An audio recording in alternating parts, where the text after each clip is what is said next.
Breaking news చూస్తున్నారు మీరు. మాజీ ఎమ్మెల్యే పిన్నెల్లి రామకృష్ణారెడ్డి అరెస్ట్ చేశారు పోలీసులు.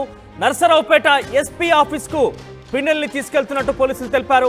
కాసేపటి క్రితమే పిన్నెల్లి ముందస్తు బెయిల్ పిటిషన్లను కొట్టివేస్తూ హైకోర్టు తీర్పునిచ్చింది.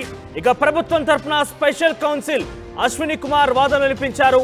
పిన్నెల్లిపై ఈవీఎం ధ్వంసం సహా మరో 3 కేసులు నమోదయ్యాయి. ఇప్పటి వరకు మధ్యంతర ముందస్తు బెయిల్ పై ఉన్న పిన్నెల్లి గతంలో ఇచ్చిన తీర్పును ఇవాళ డిస్మిస్ చేసింది హైకోర్టు. అప్పీల్కు వెళ్లే అంశాన్ని పరిశీలిస్తున్న పిన్నెల్లి తరపు న్యాయవాది. ఓవరాల్ గా పిన్నెల్లి రామకృష్ణారెడ్డి మాచర్ల మాజీ ఎమ్మెల్యే. ఆయన ఎన్నికలు జరుగుతున్న నేపథ్యంలో ఈవీఎంల ధ్వంసానికి సంబంధించి బిగ్గెస్ట్ బ్రేకింగ్ చూసాం మనం. పెద్ద ఎత్తున జాతీయం కూడా చర్చకు వచ్చింది. ఎంత బహిరంగంగా అంటే ఆయన అందరిని ఎదిరించి అందరిని అక్కడి నుంచి పక్కకు నెట్టేసి ఈవీఎం మెషిన్లను ఆయన కింద బద్దలు కొట్టడం చెప్పి దానికి సంబంధించిన విజువల్స్ ఒకసారి గతంలో జరిగిన అంశానికి సంబంధించి చూస్తున్నాం. సో ఆయన ఈవీఎం మిషన్ దగ్గరికి వెళ్ళడం, ఈవీఎం మిషన్ ని బద్దలు కొట్టడం జరిగింది. ఇది నేరుగా ప్రభుత్వ అధికారుల వాళ్ళ యొక్క మధ్యలోనే ప్రభుత్వ అధికారులను సైతం ఎదిరించి అక్కడికి వెళ్ళి ఈవీఎం మిషన్ ధ్వంసం చేశారు. అయితే ఆయనని అరెస్ట్ చేసేందుకు వీడియో సంచలనం రేపడంతో పెద్ద ఎత్తున ట్రెండ్ అవడంతో అరెస్ట్ చేసేందుకు పోలీసులు ఆయనని సెర్చ్ చేశారు. కానీ ఆయన కొంత అక్కడిక్కడ తిరుగుతూ ముందస్తు బెయిల్ తీసుకొచ్చుకున్నారు. సో కొంత దానికి ఆటంకం కలిగిందని చెప్పాలి. తర్వాత ఇప్పుడు ఆ ముందస్తు బెయిల్ ఏదైతే ఉందో దాన్ని డిస్మిస్ చేస్తూ హైకోర్టు తీర్పునిచ్చింది. ఈ నేపథ్యంలోని పోలీసు అధికారులు తన అరెస్ట్ చేశారు. నరసరావుపేటకు సంబంధించి ఆయన్ని ఎస్పీ ఆఫీస్ తరలించినట్టు తెలుస్తోంది. సో దీనికి సంబంధించి తాజా బ్రేకింగ్ చూస్తున్నాం మనం. మాచర్ల మాజీ ఎమ్మెల్యే పిన్నెల్లి రామకృష్ణారెడ్డి అరెస్ట్ చేయడం జరిగింది. హైకోర్టు గతంలో ఇచ్చినటువంటి ముందస్తు బెయిల్ని డిస్మిస్ చేయడంతో ఈ అరెస్ట్ ముమ్మరమైంది. దీంతో పాటుగా మరో 3 కేసులు కూడా ఆయన మీద ఉన్నట్టు తెలుస్తోంది. మాట్లాడదాం ఇదే అంశానికి సంబంధించి. రామారావు జాయిన్ అవుతున్నారు. రామారావు, సో పిన్నెల్లి రామకృష్ణారెడ్డి అరెస్ట్ చేయడం జరిగింది. ఎక్కడికి తీసుకెళ్తున్నారు? సో దానికి సంబంధించి వైసీపీ లేదా ప్రభుత్వం తరఫున అధికారులు కావచ్చు, లేకుంటే టీడీపీ రియాక్షన్స్ ఏంటి? మనోజ్, మాచర్ల మాజీ ఎమ్మెల్యే పిన్నెల్లి రామకృష్ణారెడ్డి పై నమోదైనటువంటి కేసులపై హైకోర్టు ఇచ్చినటువంటి మధ్యంతర బెయిల్ అనేది డిస్మిస్ చేస్తూ హైకోర్టు ఇప్పుడే ఆదేశాలు జారీ చేయడం జరిగింది. సో ఈ నేపథ్యంలోనే పోలీసులు అలర్ట్ అయ్యారు. మాచర్ల మాజీ ఎమ్మెల్యే పిన్నెల్లి రామకృష్ణారెడ్డిని ఆయన నర్సరావుపేటలోనే వైసీపీ నేత అనిల్ కుమార్ యాదవ్ ఇంట్లో ఉన్నారు. సో ఆయన అక్కడి నుంచి నేరుగా ఎస్పీ ఆఫీస్ కి, పల్నాడు ఎస్పీ ఆఫీస్ కి తీసుకెళ్లడం జరిగింది. ప్రధానంగా ఎన్నికల సమయంలో, ఎన్నికల తర్వాత పూర్తి స్థాయిలో పల్నాడు జిల్లా మాచర్లో జరిగినటువంటి విధ్వంసం అలాగే హింసాత్మక ఘటనలో పిన్నెల్లి ప్రమేయం ఉంది. సో దీనికి సంబంధించి కూడా పోలీసులు కేసులు నమోదు చేయడం జరిగింది. ప్రధానంగా రెండచింతల మండలం పాలవాయి గేట్ లో ఈవీఎం ధ్వంసం చేశారు. ఈ కేసు ఒకటి. అలాగనే అక్కడే కారంపూడి మండలంలో భారీగా ఎన్నికల తర్వాత చూసుకున్నట్లయితే భారీ స్థాయిలో అనుచరులతో విధ్వంసం సృష్టించారు. మా టీడీపీ కార్యాలయాన్ని ధ్వంసం చేశారు. అలాగనే ఏదైతే అక్కడ సిఐ నారాయణ స్వామి విధి నిర్వహణలో ఉన్నటువంటి సిఐ నారాయణ స్వామి మీద కూడా దాడి చేయడం జరిగింది. సో వీటన్నిటికీ సంబంధించి పిన్నెల్లి రామకృష్ణారెడ్డిపై మొత్తం 4 కేసులు నమోదయ్యి, ఈవీఎం ధ్వంసం కేసులో 1 కేసు, అలాగనే కారంపూడి సిఐ నారాయణ స్వామి మీద దాడి చేసిన కేసు 1, అలాగనే కారంపూడిలో విధ్వంసం ఘటన 1, అలాగనే ఈవీఎం ధ్వంసం చేసిన సమయంలో అక్కడ అడ్డుకోపోయినటువంటి టీడీపీ ఏజెంట్ శేషగిరిరావుని బెదిరించారు. సో మొత్తం 4 మీద కేసులు నమోదు చేయడం జరిగింది. వీటిల్లో ఈవీఎం ధ్వంసం కాకుండా మిగతా 3 కేసులు కూడా 307 సెక్షన్ ఉన్నటువంటి పరిస్థితి ఉంది. సో ఈ నేపథ్యంలోనే ఆయన అజ్ఞాతంలోకి వెళ్లి ముందస్తు బెయిల్ కోసం ప్రయత్నించారు. హైకోర్టు షరతులతో కూడిన ముందస్తు బెయిల్ ఇచ్చింది. తర్వాత కంటిన్యూగా పొడిగించుకుంటూ వచ్చింది. అయితే లాస్ట్ 5 డేస్ బ్యాక్ అయితే మాత్రం పూర్తిగా విచారణ జరిపిన తర్వాత జడ్జిమెంట్ ని రిజర్వ్ చేశారు. కొద్దిసేపటి క్రితమే హైకోర్టు జడ్జిమెంట్ ని వెలువరించడం జరిగింది. అన్ని 4 కేసుల్లో ముందస్తు బెయిల్ పిటిషన్ ఏదైతే ఉందో ఆ పూర్తిగా 4 పిటిషన్లు కూడా డిస్మిస్ చేయడం జరిగింది. వెంటనే ఈ పిటిషన్లు డిస్మిస్ చేసిన వెంటనే పోలీసులు కూడా అలర్ట్ అయ్యారు. ఏదైతే వైసీపీ నేత అనిల్ కుమార్ యాదవ్ ఇంట్లో ఉన్న రామకృష్ణారెడ్డి ఇంట్లో ఉన్నారో అక్కడికి వెళ్ళడం జరిగింది పోలీసులు. ఆయన వాహనంలో అక్కడి నుంచి నేరుగా పిన్నెల్లి రామకృష్ణారెడ్డి ఎస్పీ ఆఫీస్ కి తీసుకెళ్లడం జరిగింది. ప్రజెంట్ పల్నాడు ఎస్పీ కార్యాలయంలో పిన్నెల్లి రామకృష్ణారెడ్డి ఉన్నారు. అక్కడి నుంచి ఎక్కడికి తీసుకెళ్లలేదు, ఏ కోర్టుకు తీసుకెళ్లాలనే దాని మీద నిపుణులతో చర్చిస్తున్నారు. ఎందుకంటే 4 కేసులతో పాటు ఇంకా చాలా కేసులు, 307 కేసులు, ఈ 3 ఒకటి 4 కేసులు ఉన్నటువంటి పరిస్థితి ఉంది. అదనంగా మరో 4-5 కేసులు కూడా ఉన్నటువంటి పరిస్థితి. సో ఈ నేపథ్యంలోనే ఆయన్ని కోర్టులో హాజరుపరిచే అవకాశం అయితే ఉంది. అయితే మాచర్ల కోర్టులో హాజరుపరుస్తారా లేదంటే గురజాల కోర్టులో? ఎందుకంటే ఘటన జరిగినటువంటి రెండచింతల మండలం పాలవాయి గేట్ కావచ్చు, కారంపూడి మండలంలో జరిగినటువంటి ఘటన కావచ్చు, ఈ రెండింటికి సంబంధించి గురజాల కోర్టు పరిధిలోకి వస్తుంది. అలాగనే మిగతా కేసులు మాచర్ల కోర్టు పరిధిలో ఉన్నటువంటి పరిస్థితి ఉంది. సో ఈ నేపథ్యంలో పిన్నెల్లి రామకృష్ణారెడ్డిని మాచర్ల కోర్టుకు తీసుకెళ్తారా లేదంటే గురజాల కోర్టుకు తీసుకెళ్తారా అనేది మరికొద్ది సేపట్లో డిసైడ్ అవుతుంది. అలాగనే ఇప్పుడు తీసుకెళ్ళినట్లయితే ఉద్రిక్త పరిస్థితులు తలెత్తే అవకాశం కూడా ఉంది. ఎందుకంటే ఇప్పటికే పల్నాడులో జరిగినటువంటి విధ్వంసం కావచ్చు, గొడవలు కావచ్చు, దేశవ్యాప్తంగా సంచలనం సృష్టించాయి. సో ఈ నేపథ్యంలోనే పల్నాడుతో మళ్ళీ మాచర్ల గురజాలకు తీసుకెళ్ళినట్లయితే ఉద్రిక్త పరిస్థితులు ఏర్పడే అవకాశం ఉన్న నేపథ్యంలో లేదైతే నరసరావుపేట జిల్లా కోర్టులో హాజరుపరుస్తారనేది అయితే మాత్రం ఇప్పటికి తెలియాల్సి ఉంది. ప్రస్తుతానికైతే మాత్రం ఆయన పల్నాడు జిల్లా ఆయన్ని పోలీసులు అదుపులోకి తీసుకునే సమయంలో ఆయనతో పాటుగా అనిల్ కుమార్ యాదవ్ ఉన్నారు, ఇతరత్ర వ్యక్తులు కూడా ఉన్నారని చెప్తున్నారు. కాబట్టి సో వాళ్ళ రియాక్షన్స్ ఏంటి? ఆయనను గతంలో కూడా అరెస్ట్ చేసేటువంటి నేపథ్యంలో వైసీపీ నాయకులు ఆయన తప్పించే ప్రయత్నం చేశారు. ఇన్ఫాక్ట్ ఆయన అక్కడెక్కడ కొన్ని చోట్ల దాక్కున్నారని కూడా ఒక పెద్ద ఎత్తున వార్తలు కూడా ప్రచారంలోకి వచ్చాయి. సో ఇప్పుడు ఆయన అరెస్ట్ చేస్తున్న నేపథ్యంలో రియాక్షన్స్ ఏంటి? ఏమైనా పోలీసులు అడ్డగించే ప్రయత్నం చేశారా లేదంటే ఆయన పూర్తి స్థాయిలో సహకరించారా? మనోజ్ ఖచ్చితంగా, ఎందుకంటే హైకోర్టు కూడా మధ్యంతర బెయిల్ ఇచ్చింది కూడా పూర్తిగా కండిషన్స్ షరతులతో కూడినటువంటి బెయిల్ ఇచ్చినటువంటి పరిస్థితి ఉంది. ప్రతిరోజు ఎస్పీ ఆఫీస్కి వెళ్ళి సంతకం పెట్టాలి, ఆయన ఎక్కడున్నాడో చెప్పాడు, అలాగే ఎవరిని కలవకూడదు, సాక్షుల్లో బెదిరించకూడదు అని కూడా చెప్పడం జరిగింది. సో ఈ నేపథ్యంలోనే గత నెల రోజుల నుంచి కూడా హైకోర్టు మధ్యంతర బెయిల్ ఇచ్చిన తర్వాత నెల రోజుల నుంచి కూడా ఆయన పూర్తిగా నరసరావుపేటలోని వైసీపీ నేత అనిల్ కుమార్ యాదవ్ ఇంట్లోనే ఉంటున్నారు. అక్కడి నుంచి ప్రతిరోజు ఎస్పీ ఆఫీస్కి వెళ్ళి సంతకం పెడుతున్నారు. కోర్టు వారం పొడిగిస్తూ వచ్చింది. అయితే తీర్పు రిజర్వ్ చేసిన తర్వాత ఇప్పటికీ కూడా, ఎందుకంటే హైకోర్టు షరతులు ఏదైతే ఉన్నాయో మధ్యంతర బెయిల్ షరతులు, ఆ షరతులు ఎట్టి పరిస్థితుల్లో ఉల్లంఘించడానికి వీల్లేదని కూడా చెప్పడం జరిగింది. సో ఈ నేపథ్యంలోనే ఆయన అక్కడే ఉన్నటువంటి పరిస్థితి ఉంది. హైకోర్టు ఎప్పుడైతే 4 పిటిషన్లు కూడా మధ్యంతర బెయిల్ కు సంబంధించినటువంటి 4 పిటిషన్లు డిస్మిస్ చేసిందో, సో ఈ రోజు ఏదైతే పూర్తిగా తీర్పు వెలువరిస్తారన్న నేపథ్యంలోనే పోలీసులు అలర్ట్ అయ్యారు. పిన్నెల్లి ఉంటున్నటువంటి నివాసం వద్ద కూడా పోలీసులు భారీ స్థాయిలో మోహరించడం జరిగింది. హైకోర్టు ఎప్పుడైతే ఉత్తర్వులు ఏదైతే మధ్యంతర బెయిల్ కి సంబంధించి కావచ్చు, బెయిల్ పిటిషన్ రామారావు పిన్నెల్లి ఇప్పుడు ఎక్కడికి తరలించే అవకాశం ఉంది? ఆయన ఎటువంటి చర్యలు తీసుకోబోతున్నారు? దానికి సంబంధించి అప్డేట్స్ ఏమున్నాయి? ఖచ్చితంగా ఇప్పుడైతే మాత్రం పిన్నెల్లిని పల్నాడు జిల్లా ఎస్పీ కార్యాలయానికి తీసుకెళ్లడం జరిగింది. అక్కడి నుంచి కోర్టులో హాజరుపరుస్తారు. కోర్టులో మెజిస్ట్రేట్ నిర్ణయం ప్రకారం మెజిస్ట్రేట్ కనుక రిమాండ్ విధించినట్టయితే ఆయన జైలుకు తరలించే అవకాశం ఉంది. అయితే ఏదైతే పిన్నెల్లి 4 సార్లు ఎమ్మెల్యేగా చేసినటువంటి పరిస్థితి ఉన్న నేపథ్యంలో, పల్నాడులో ఉద్రిక్త పరిస్థితులు తలెత్తే నేపథ్యంలో ఆయన్ని జిల్లా జైలుకు తరలిస్తారు లేకపోతే మరెక్కడికైనా తరలిస్తారనేది కోర్టు నిర్ణయం ప్రకారం ఉంటుంది. అయితే మొదటైతే మాత్రం ఆయన్ని ప్రస్తుతం అదుపులోకి తీసుకున్నారు.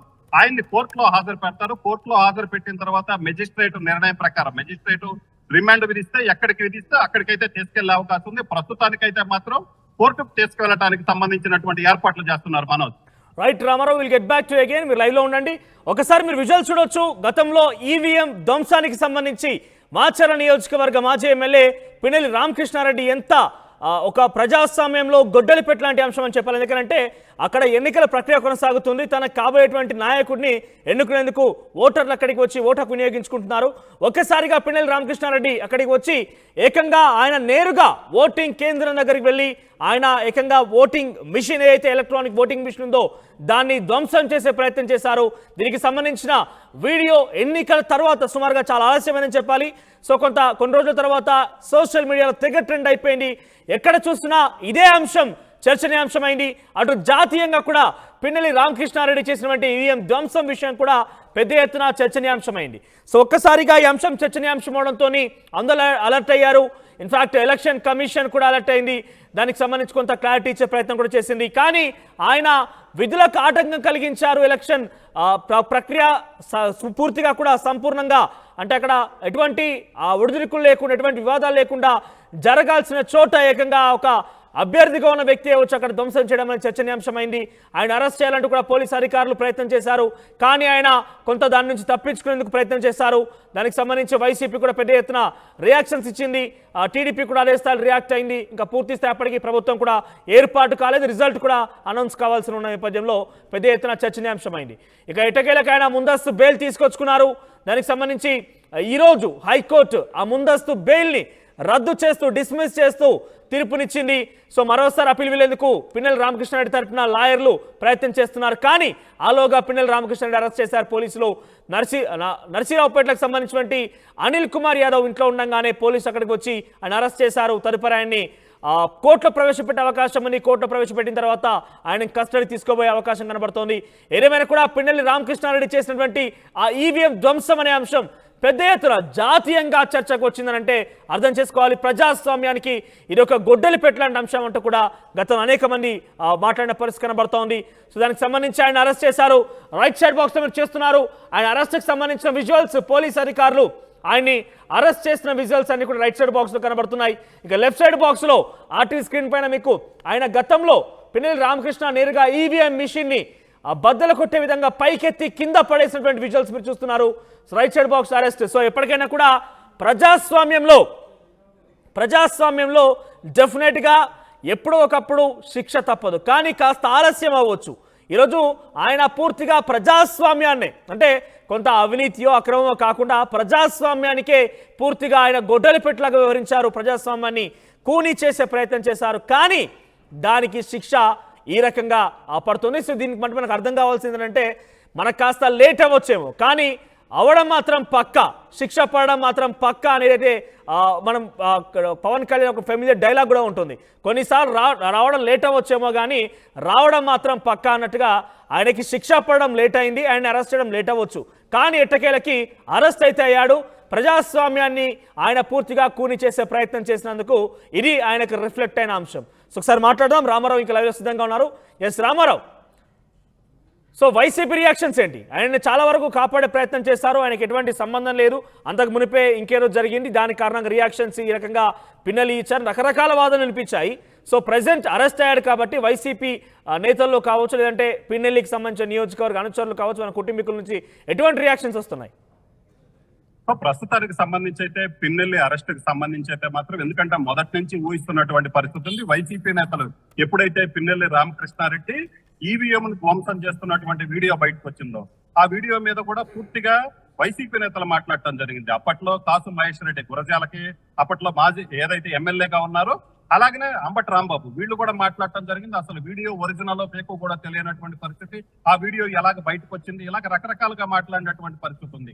ఈవీఎం ధ్వంసం చేస్తున్నటువంటి వీడియో అది ఏదైతే ఎలక్షన్ కమిషన్ వెబ్ కెమెరా ఏర్పాటు చేసింది, వెబ్ కెమెరాలో రికార్డ్ అయినటువంటి వీడియో. సో ఆ వీడియోని కూడా వైసీపీ నేతలు తప్పుపడుతూ మాట్లాడినటువంటి పరిస్థితి ఉంది. సో ఈ నేపథ్యంలోనే ఆయన పూర్తిగా అజ్ఞాతంలోకి వెళ్లారు. ఎందుకంటే అరెస్ట్ చేస్తారు, వరుస వెంబటి కేసులు, ఎందుకంటే అక్కడ విధ్వంసం భారీ స్థాయిలో జరిగింది, కంటిన్యూగా విధ్వంసాలు గొడవలు జరిగినటువంటి పరిస్థితి ఉంది. ఏకంగా టీడీపీ అభ్యర్థి మీద కూడా దాడి చేశారు, అలాగే ఈవీఎం ధ్వంసం జరిగింది. మరుసటి రోజు అయితే మాత్రం ఏకంగా వందల సంఖ్యలో కర్రలు రాడ్లు పట్టుకొని కారంపూడిలో బహిరంగంగానే తిరిగారు, టీడీపీ ఆఫీస్ ధ్వంసం చేశారు, విధి నిర్వహణలో ఉన్నటువంటి పోలీస్ అధికారి మీద దాడి చేసినటువంటి పరిస్థితి.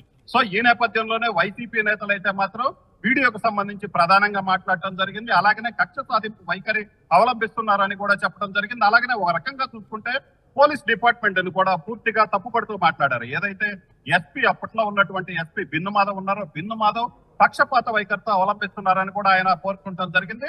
అలాగనే అంబటి రాంబాబు, అనిల్ కుమార్ యాదవ్, ఏదైతే నర్సరావుపేట వైసీపీ ఎంపీ అభ్యర్థిగా పోటీ చేసినటువంటి అనిల్ కుమార్ యాదవ్ కూడా పోలీసుల తీరును కూడా తప్పుపడుతూ ఏకపక్షంగా వ్యవహరిస్తున్నారని కూడా చెప్పినటువంటి పరిస్థితి ఉంది. సో ఈ నేపథ్యంలోనే ఆయన అజ్ఞాతంలోకి వెళ్లి అరెస్ట్ చేస్తారన్న భయంతోనే అజ్ఞాతంలోకి వెళ్లడం జరిగింది. అలాగనే ముందస్తు బయలు చేసుకోవడం జరిగింది.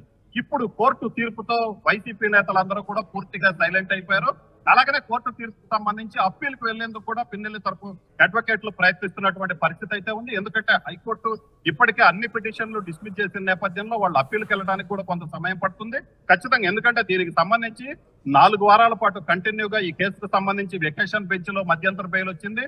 తర్వాత కంటిన్యూగా వాదనలు జరుగుతూ వచ్చినటువంటి పరిస్థితి ఉంది. పూర్తి స్థాయిలో వాదనలు విన్న తర్వాత జడ్జిమెంట్ రిజర్వ్ చేశారు. పూర్తి స్థాయిలో అన్ని పరిశీలించిన తర్వాతనే హైకోర్టు 4 పిటిషన్లను కూడా డిస్మిస్ చేస్తూ తీర్పు ఇచ్చినటువంటి పరిస్థితి. సో ఈ నేపథ్యంలో మళ్ళీ అప్పీల్కి వెళ్లాలని భావిస్తున్నప్పటికీ కూడా ప్రస్తుతం అయితే మాత్రం అది వర్కౌట్ అయ్యే పరిస్థితి అయితే కనిపించట్లేదు. ఈ నేపథ్యంలోనే హైకోర్టు మధ్యంతరం ఏదైతే బెయిల్ పిటిషన్లన్నీ డిస్మిస్ చేసిన నేపథ్యంలో పోలీసులు వెంటనే అరెస్ట్ చేయడం జరిగింది. ఎందుకంటే గతంలో కూడా ఇదే విధమైనటువంటి పరిస్థితి, కేసులు నమోదైన వెంటనే ఆయన హైదరాబాద్ వెళ్ళడం జరిగింది. అక్కడ ఆయన్ని పట్టుకోవడానికి ప్రయత్నించినప్పటికీ పూర్తిగా పోలీసులకు దొరకకుండా వెళ్ళినటువంటి పరిస్థితి ఉంది. చివరికి మధ్యంతర బెయిల్ వచ్చిన తర్వాత మాత్రమే హైకోర్టు కండిషన్స్ ప్రకారం నర్సరావుపేట ఏదైతే పల్నాడు ఎస్పీ ఆఫీస్కి వచ్చినటువంటి పరిస్థితి ఉంది. సో ఈ నేపథ్యంలోనే మళ్ళీ హైకోర్టు బెయిల్ పిటిషన్లు రద్దు చేసినట్లయితే మళ్ళీ ఏం జరుగుతుందన్న ఉద్దేశంతోనే ముందుగానే పోలీసులు జాగ్రత్త పడ్డారు. ఏదైతే పిన్నెల్లి రామకృష్ణారెడ్డి ఉన్నారో, రామకృష్ణారెడ్డి ఇంటి దగ్గర ఎప్పుడు కంటిన్యూగా పోలీసులు నిఘా పెట్టడం జరిగింది. హైకోర్టు బెయిల్ పిటిషన్లు రద్దు చేసిన వెంటనే పోలీసులు అక్కడికి చేరుకోవడం జరిగింది. రామకృష్ణారెడ్డిని ఎస్పీ ఆఫీస్ కి తీసుకెళ్ళడానికి పోలీసులు రాగానే పోలీసులు కూడా ఆయన సహకరించారు. కారులో వెంటనే నర్సరావుపేట ఏదైతే పల్నాడు ఎస్పీ ఆఫీస్ కి వెళ్ళడం జరిగింది. ఇక్కడి నుంచి నేరుగా ఇక ఫర్దర్ గా కోర్టుకు తీసుకెళ్లే ప్రొసీజర్ అయితే కొనసాగుతుంది. మనోజ్, రైట్ రామారావు, ఆయన ఎటువంటి చర్యలు తీసుకున్న అవకాశం? సుమారుగా 4 కేసులు ఉన్నాయి. ఒకటి సిఐకి సంబంధించి కారంపూడి దగ్గర కేసు కావచ్చు, లేదంటే ఈవీఎం ధ్వంసానికి సంబంధించి కావచ్చు, అక్కడ అధికారులు ఇచ్చిన కంప్లైంట్ మీద కావచ్చు. సో 4 కేసులైన బెయిల్ పిటిషన్ కోసం హైకోర్టు వెళ్ళడం జరిగింది. ముందస్తుగా బెయిల్ ఇప్పటికే వచ్చిన విషయాన్ని తోసిపుచ్చుతూ హైకోర్టు తీర్పునిచ్చింది. సో ఇప్పుడు ఆయన ఎటువంటి చర్యలు తీసుకునే అవకాశం ఉంది?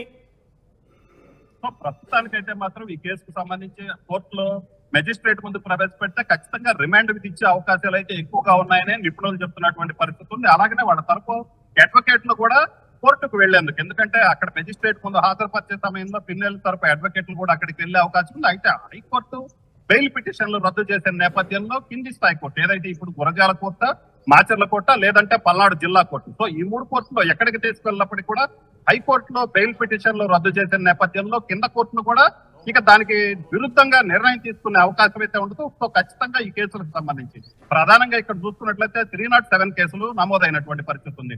మొత్తం 3 కేసులు నమోదయ్యాయి. సో ఈ 3 కేసుల్లో చూసుకున్నట్లయితే ఇవి నాన్ బెయిలబుల్ కేసులు. సో ఖచ్చితంగా పిన్నెల్లి రామకృష్ణారెడ్డికి రిమాండ్ విధించే అవకాశాలు అయితే చాలా ఎక్కువగా ఉన్నాయి. అలాగనే ఈవీఎం ధ్వంసానికి సంబంధించి కూడా సుప్రీంకోర్టు కూడా సీరియస్ అయినటువంటి పరిస్థితి ఉంది. ఎందుకంటే నంబూరు శేషగిరిరావు ఎవరైతే ఈవీఎం ధ్వంసం చేసిన సమయంలో పిన్నెల్లి రామకృష్ణారెడ్డిని అడ్డుకోవడానికి ప్రయత్నించినటువంటి టీడీపీ ఏజెంట్ శేషగిరిరావును కూడా ఆయన బెదిరించడం జరిగింది. సో తనకు ప్రాణహాని ఉందంటూ ఆయన ఏకంగా సుప్రీంకోర్టుకు వెళ్లారు. సుప్రీంకోర్టు కూడా హైకోర్టు మధ్యంతర బెయిల్ ఇవ్వటం మీద కూడా ఆగ్రహం వ్యక్తం చేసినటువంటి పరిస్థితి ఉంది.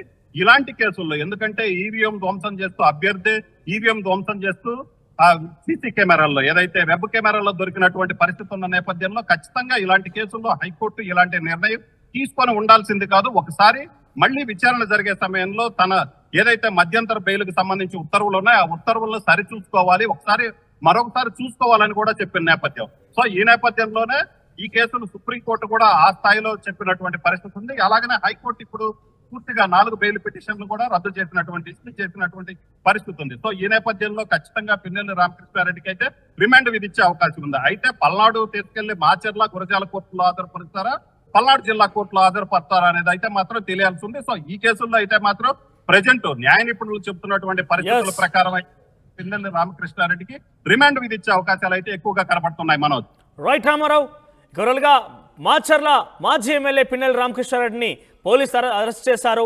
ప్రస్తుతం ఆయన పోలీసుల అదుపులో ఉన్నారు. సోరాలుగా పిన్నెల్లి రామకృష్ణారెడ్డి గతంలో ఎన్నికల నేపథ్యంలో అక్కడ ఈవీఎం ధ్వంసానికి సంబంధించిన అంశం కావచ్చు, తర్వాత కారంపూడిలో సిఐపై కూడా కొంత దురుసుగా ప్రవర్తించారు అంశం కావచ్చు. ఓవరాల్గా 4 కేసులు ఉన్నాయి. అయితే గతంలో ఎన్నికల కౌంటింగ్ ప్రక్రియ ముందు జరిగినటువంటి ఘటనకు సంబంధించి కొంత అక్కడ ముందస్తు బెయిల్ ఇస్తూ హైకోర్టు కొంత ఆయనకి ఊరట కల్పించింది. ఆ తర్వాత ఈరోజు మరోసారి హైకోర్టు దగ్గరికి వెళ్ళి ఆయన తన వాదన వినిపించే ప్రయత్నం చేశారు. ఇందులో భాగంగానే హైకోర్టు ఈరోజు ఆ గతంలో ఇచ్చినటువంటి ముందస్తు బెయిల్ ఏదైతే ఉందో దాన్ని తోసిపుచ్చింది, దాన్ని డిస్మిస్ చేస్తూ తీర్పునిచ్చింది. దీంతో పిన్నెల్లికి ఉన్నటువంటి ఆ ఒక్క అస్త్రం కూడా లేకుండా పోయింది. దీంతో పోలీసులు వెంటనే అరెస్ట్ చేశారు. ఆయన నర్సరావుపేట నుంచి ఆయన్ని ఇప్పుడే పోలీసు అదుపులో తీసుకున్నారు. సో ఆయన తదుపరి కోర్టులో ప్రవేశపెట్టే అవకాశం ఉంది. కోర్టులో ప్రవేశపెట్టిన తర్వాత కస్టడీ తీసుకుంటారా లేదంటే ఏం కాబోతుందని మాత్రం చూడాల్సిన అవసరం అయితే ఉంది. ఏదేమైనా కూడా ప్రజాస్వామ్యాన్ని కూని చేసే ప్రయత్నంలో పిన్నెల్లి రామకృష్ణారెడ్డి కొంత ఈవీఎంలు ధ్వంసం చేశారు. కానీ దానికి ఈరోజు కొంత పోలీసులకు సంబంధించి వాళ్ళ చట్టాన్ని అమలు చేసి అరెస్ట్ చేసే అవకాశం దొరికింది. సో ఈరోజు మొత్తం మీద హైకోర్టు తన యొక్క బెయిల్ని డిస్మిస్ చేస్తూ తీర్పునిచ్చింది.